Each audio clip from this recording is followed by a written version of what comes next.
What's up, YouTube? So, I want to talk about colorism ally theater. And I know some of you are probably like, what the hell is colorism ally theater? Hmm.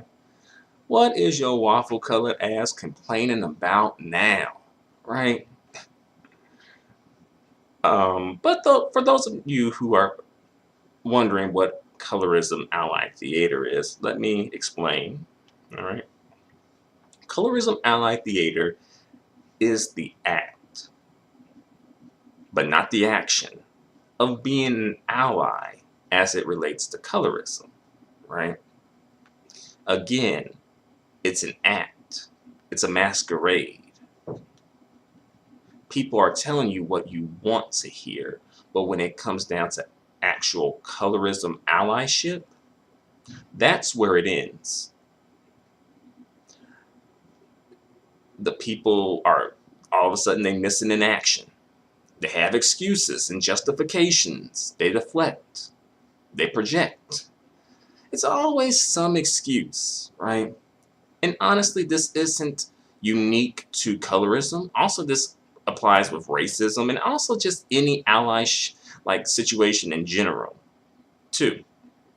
Like when it comes to racism, sometimes white people engage in this, whereas like they pretend like they down for you, they pretend like they understand, but when it comes down to it, when it really counts,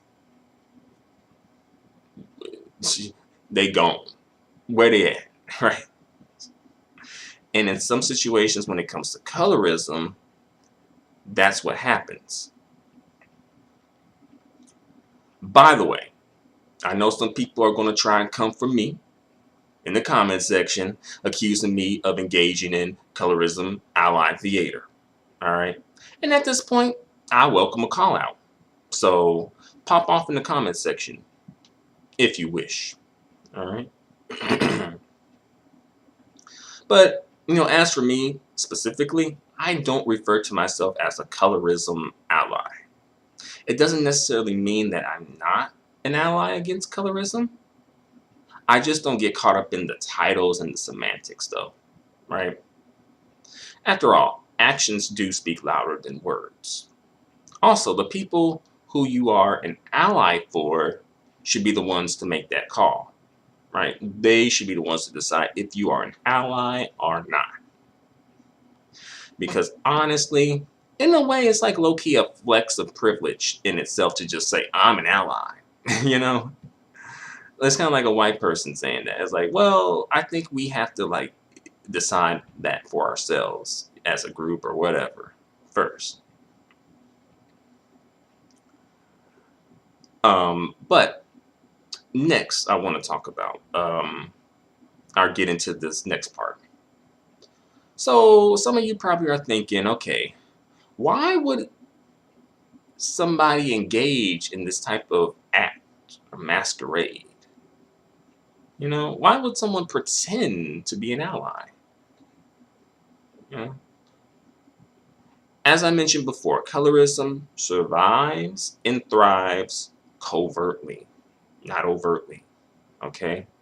It's like how racism is now. Like back in the day, racism could be very overt, but now it can't move the same way it moved like it did before it. It has to be more covert now, right? And that's how colorism works. It's more covert. So this is part of maintaining colorism's covertness, if you will. So therefore, oddly enough, some people may engage in colorism ally theater in order to cover their own colorist tracks, believe it or not, right? And sometimes people engage in colorism ally theater for attention, to make themselves look good, or just because. Sometimes just because sometimes. I can give you a few media examples of this. Some people engaging in colorism ally theater. All right. Amber Rose, she's one. Amber Rose, when that whole Kodak Black situation happened, when he was, knocking dark-skinned black women, right? Amber Rose jumped into the mix, trying to, supposedly, cape and defend dark-skinned black women, right? But also in her letter or post or whatever, she was like, she made it about herself, a lot of it. And I did a video about this too. She made it about herself, and also she was saying like, oh, she wished she was dark skinned at one point. But then in an interview like that came out maybe like a month after that, she posted that. She was saying, where she comes from, she was blessed with beauty, and where she comes from, I guess Southside Philly, which has like a large black population. She's like, the girls aren't blessed with beauty, right? And well, there's a lot of brown skin and dark skin black women and females in South Philly. So people were kind of like putting two and two together. Like, this is like low key how she really feels, right? Another person who has engaged in ally theater, another celebrity, Cardi B. Like, she was on Vlad TV talking about, oh, the exotic dancers who are dark skinned and are discriminated against in New York and whatnot. And then, talking about and speaking out against black men who engage in colorism against black women. And like, she doesn't agree with that and she doesn't like it. But then she's like calling dark-skinned black women burnt roaches, right? She's talking about, oh, her kid's gonna have fucked up hair, right? Right. So I think, Cardi B may have been doing that to be, politically correct, perhaps maybe, just to not make herself, maybe to hide her own colorist racist tracks. I'm not sure, right? I don't know. But nevertheless, she has engaged in colorism ally theater. Another celebrity who you may not know about, who has engaged in this, and who may surprise you too. Denzel Washington has engaged in colorism ally theater shit, or ally theater. Yeah, believe it or not, I did a video about this.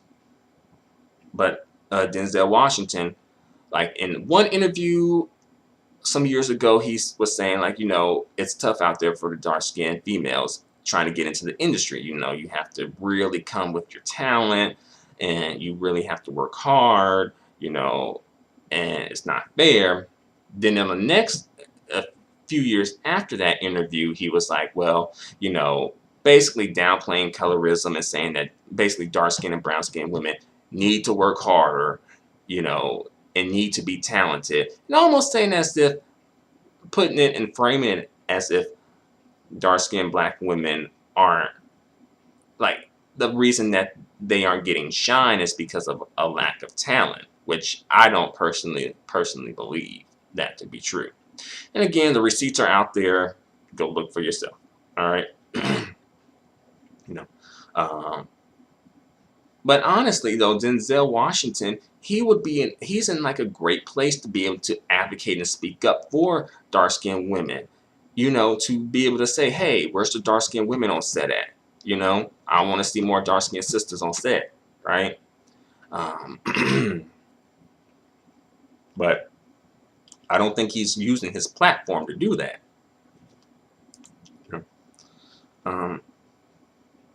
And, the last person I want to talk about, maybe a bit of a surprise to you. This is kind of like, perhaps, but perhaps even Amara Negra, perhaps. Because some people may feel like, oh, she's complaining about colorism, but then on one hand, she's engaging in colorism too, right? Personally, I do take Amara's colorism complaints seriously. Although I know when it comes to, women like Amara and her colorism complaints, they often look for any and every reason to not want to take the colorism complaints seriously. They will avoid it. They will not try to they will not try to look for reasons to. They'll look for, again, they'll look for reasons not to do it. But when it comes to looking for reasons to do it, then it's like they can't find any, or they can't think critically, right? Then, you know, so many aspects of your life all of a sudden come under scrutiny, right? Again, when it comes to racism, these things do not come up, right? When we're making racism complaints, right? When folks want to be in interracial relationships, still talking about fight the power, right? But yeah, another video for another day. All right. But I feel like someone like Amara engaging in, you know, colorism, ally theater fuckery, and also just colorism in general, that's when people remember that colorism exists and get serious about it. Notice that, right? Come on, y'all. Let's be real. Y'all know the only time people get serious about colorism is when a dark-skinned female is perpetuating it. That's when everybody and they black YouTube mama want to come drag her ass across the earth and back. Basically, it happens when they feel a hit to their side. Like, oh, that's colorism. All of a sudden, colorism's a problem now because you feel a little hit to your side, right? But do you think I'm reaching when it comes to colorism, ally theater? That it really doesn't happen like that? That, you know, I'm just trying to stir up shit and cause division? Let me know in the comments section, y'all. Until the next video, adios and goodbye for now. But one more thing, though.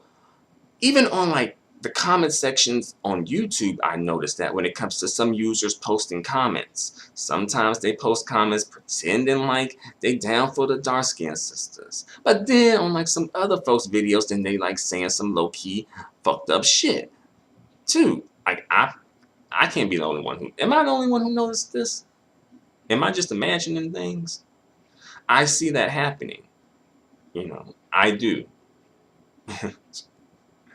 And it's just like, damn, you know, can't people just be real? Can't we all, like, can't folks just keep it all the way 100 with you? If they ain't in it to win it, if they ain't down for you, then don't pretend like you're down, right? But let me bring this video to a close. Thanks for watching. Until the next video, adios and goodbye for now.